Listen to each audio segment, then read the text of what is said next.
시청자 여러분 안녕하십니까? 지방자치 1번지입니다. 전환법이 개정되면서 일부 소상공인들은 안도의 한숨을 보이기도 합니다. 하지만 한편으로는 불합리한 규제가 아직도 남아있다고 우려하는 목소리가 높은데요. 전예은 기자의 첫 소식입니다.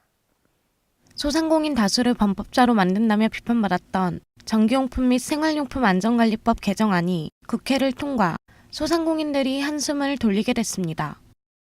개정 전환법은 안전기준 준수 대상 생활용품에 한해 KC 인증 의무를 면제하는 내용을 골자로 하고 있습니다. 이에 따라 상당수 소상공인들은 전환법의 적용을 받지 않아도 될 전망입니다. 하지만 일부 소상공인들은 소비자 피해 발생 시 관련 책임을 최종 판매자가 부담해야 하는 등 불합리한 규제가 남아있다고 주장하고 있습니다. 국가공인시험검사기관 측은 KC 인증, 시험서류 구비 등 사전관리에 대한 규제를 완화하는 대신 사후관리를 강화해 책임을 묻겠다는 입장입니다. 소비자 피해 발생 시 소상공인은 공정 단계에서도 책임을 져야 한다는 입장이지만 법안에는 최종 판매자의 의무를 강조하고 있습니다. 전환법은 개정이 아니라 폐지해야 하는 게 맞죠. 최종 판매자한테만 책임을 지는 건 억지 아닙니까? 한편 전환법 개정안은 법 부칙에 따라 시행은 6개월 유예되며 이 기간 동안 구체적인 기준을 마련할 예정입니다. KLN 전예은입니다. 2018년 경기천년을 맞아 경기천년 플랫폼 사업을 진행한 경기문화재단은 지난달 31일 경기도민창의대회를 개최했는데요. 이 자리에서 경기도의 새로운 미래천년을 준비하기 위한 10대 최우선 과제를 선정했습니다.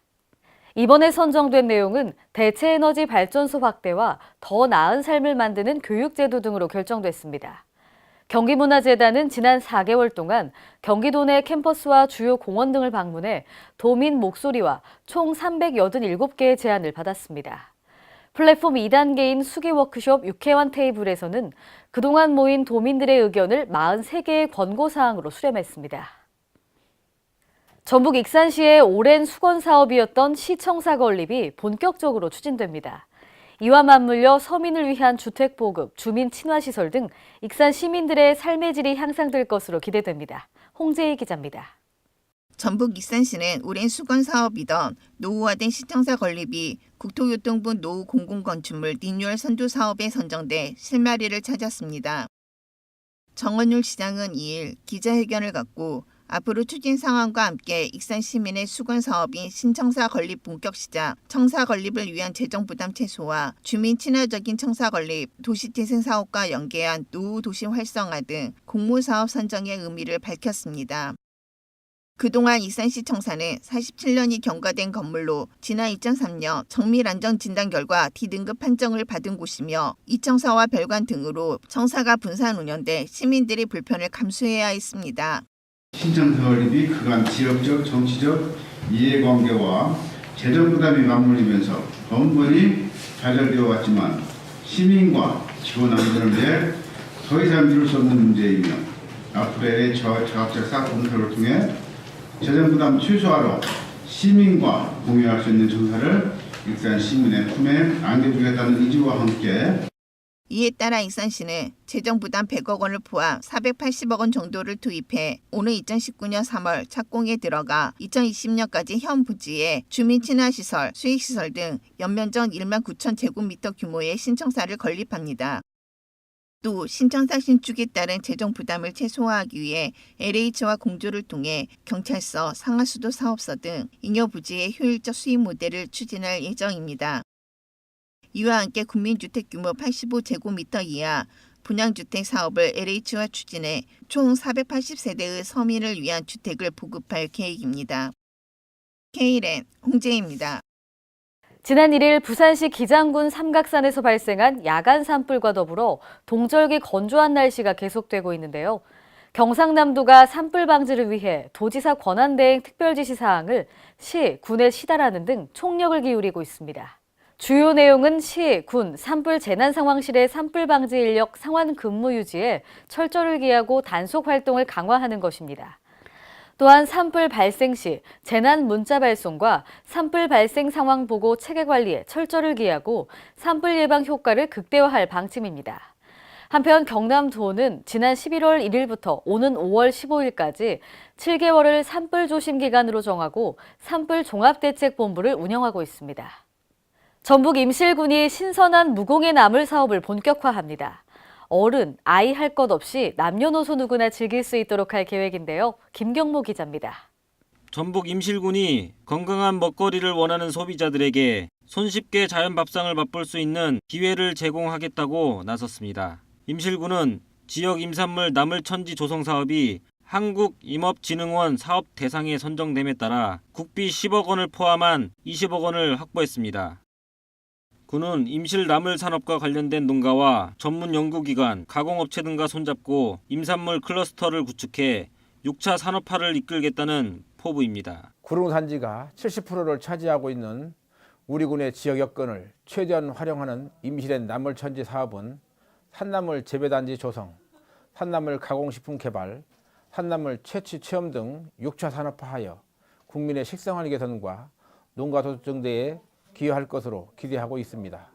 군은 특히 나물을 꺼려하는 어린이와 청소년층을 겨냥한 가공식품을 비롯해 다양한 나물식품을 개발해 나갈 계획으로 이를 위해 60평 규모의 가공 공장을 신축할 예정입니다. 뿐만 아니라 청소년들이 산나물에 친숙해질 수 있도록 교육장과 체험장을 마련할 계획입니다. K랜 김경모입니다. 전북 순창군이 서부권 관광 코스 추진을 위해 훈몽제 선비길을 조성했습니다. 관광객뿐만 아니라 시민들에게 힐링과 휴식 공간으로 자리매김할 것으로 기대됩니다. 홍재희 기자입니다. 전북 순창군이 서부권 관광코스 벨트화를 위해 추진해오던 훈몽제 선비길이 열렸습니다. 훈몽제 선비길 조성 사업은 화서 김인우 선생이 1548년에 후학을 양성기 위해 지은 강학당인 훈몽제와 대한민국 초대 대법원장인 가인 김병루 선생의 생가터를 연결하는 관광코스 사업입니다. 순창군은 총 사업비 16억 원을 들여 지난 2015년부터 볶음면 하리에서 쌍치면 둔전리에 이르는 6.1km 구간의 훈몽제 선비길 조성 사업을 추진해 이달 중순에 준공했습니다. 이 사업은 선비길 조성, 훈몽제 대하관 주변 쉼터, 포토전, 수변 전망대, 가인 김병루 생가 주변 담장 정비, 안내판 등을 정비하는 사업으로 1차, 2차, 3차 공사에 걸쳐 추진됐습니다. 본 사업은 훈몽제 선비길 조성 사업으로 순창군 쌍치면에서 볶음면 하리까지 2015년도에서 17년까지 16억을 투자해서 마무리했던 사업이고요. 이 사업의 기대 효과는 훈몽제에서 수확하는 유생들과 관광객에게 순창의 우수한 역사문화 자원을 알리고 체류형 관광자원 개발로 지역경제 활성화에 도움하고자 했던 사업입니다. 특히 순창군은 황토 포장 등을 이용해 자연을 훼손하지 않고 자연 그대로의 모습과 어우러진 탐방로를 조성해 살아 숨쉬는 생태계를 재현고자 했습니다. 순창군은 훈몽제 선비길 조성 사업이 완료됨에 따라 호남 유학의 산시림을 입증하는 훈몽제와 더불어 인근 출양 장승촌, 산림박물관, 전몽주 관광 연계한 서부권 관광 코스로 역할을 기대하고 있습니다. K랜 홍재희입니다. 내년 6월 13일 교육감 선거도 함께 치러지는데요. 최근 여론조사 결과에 따르면 교육감 적합도 조사에서 김승환 현 교육감이 32.4%, 서거석 전 전북대 총장이 21.1%로 나타났습니다. 학생 인권과 교권 신장을 우선 덕목으로 생각한다고 답했는데요. 전예은 기자입니다. 차기 전북교육감 적합도를 묻는 여론조사에서 양강 구도를 형성하고 있는 것으로 나타났습니다. 차기 전북교육감 적합도 여론조사 결과에 따르면 김승환 현 교육감 32.4%, 서거석 전 전북대 총장 21.1%로 응답했습니다. 이어 유광찬 전 전주교육대 총장 5.8%, 이미영 전북지역교육연구소 대표 4.6%, 천호성 전주교육대 교수 4.0%, 차상철 전 전교조 수석부 위원장 3.6%, 황우진 전 전북교육청 부교육감 3.4%, 이재경 전 전주교육지원청 교육장 3.0% 등의 순이었습니다. 김승환 교육감의 불출마를 전제로 한 조사에서는 서거석 전 전북대총장이 24%로 1위를 차지 다른 입지자들을 여유 있게 따돌렸습니다. 2위는 차상철 전 전교조 수석 부위원장 9.0%, 유광찬 전 전주교육대 총장 8.6%, 황호진 전 전북교육청 부교육감 7.9%, 이미영 전북지역 교육연구소 대표 7.3%, 이재경 전 전주교육지원청 교육장 5.1%, 천호성 전주교육대 교수 4.5% 등의 순위를 보였습니다. 내년 6월 13일 교육감 선거에서 교육정책 또는 덕목으로 가장 중요하다고 생각하는 게 무엇인지를 묻는 질문에는 학생 인권과 교권 신장이 26.8%로 가장 높았습니다. 이번 여론조사는 ARS 방식으로 휴대전화와 유선전화 임의 걸기로 진행됐으며 신뢰 수준 95%, 오차 범위 3.1%포인트입니다. K랜 전예은입니다. 오늘의 간추린 뉴스입니다. 전북 남원시는 지난 2일 신년 할애식을 갖고 시민과 함께 만들어가는 더 행복한 남원 건설에 매진하겠다고 밝혔습니다. 이환주 남원시장은 올해에는 천류불식의 마음으로 남원시 구성원 모두가 서로 모자라는 것은 채워주고 넘치는 것은 나눠 웃음꽃 피는 행복한 남원 공동체를 만들어 나가겠다는 의지를 표명했습니다. 또 남원 관광 활성화를 위해 남원 예촌과 소리체험관 등을 묶어 다시 찾고 싶은 관광 남원을 만들겠다는 방침입니다.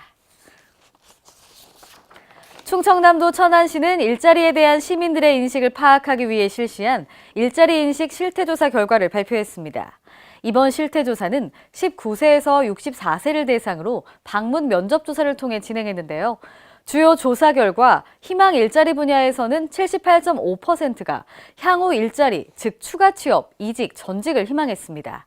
취업 희망 일자리 형태로는 72%가 전일제, 28%가 시간제를 원하는 것으로 답했습니다. 경기도 부천 원미 지역 자활센터가 2017년 장애인 활동지원기관 평가에서 서비스 품질 평가 최우수 기관으로 선정됐습니다. 부천시 장애인 종합복지관은 양호기관으로 선정됐는데요. 센터는 기관 운영 실태, 인력의 전문성, 서비스 제공 절차 및 내용 등 평가 분야 전반에 걸쳐 장애인 서비스 만족도 향상과 활동 보조인 처우 개선을 위해 꾸준히 노력해온 점이 높은 평가를 받았습니다.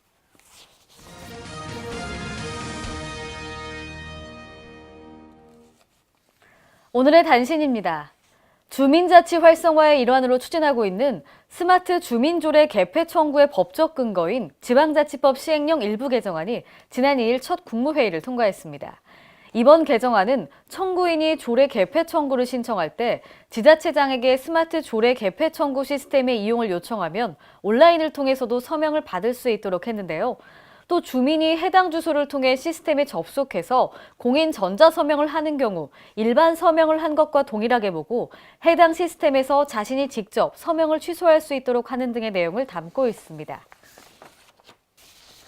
특별 재난지역 선포 대상이 기존 시군구 단위에서 피해 집중 읍면동까지 확대되고 전국 단위 민방위 훈련을 국민참여 체험 형태로 강화하는 등 연 2회에서 4회로 확대 실시됩니다.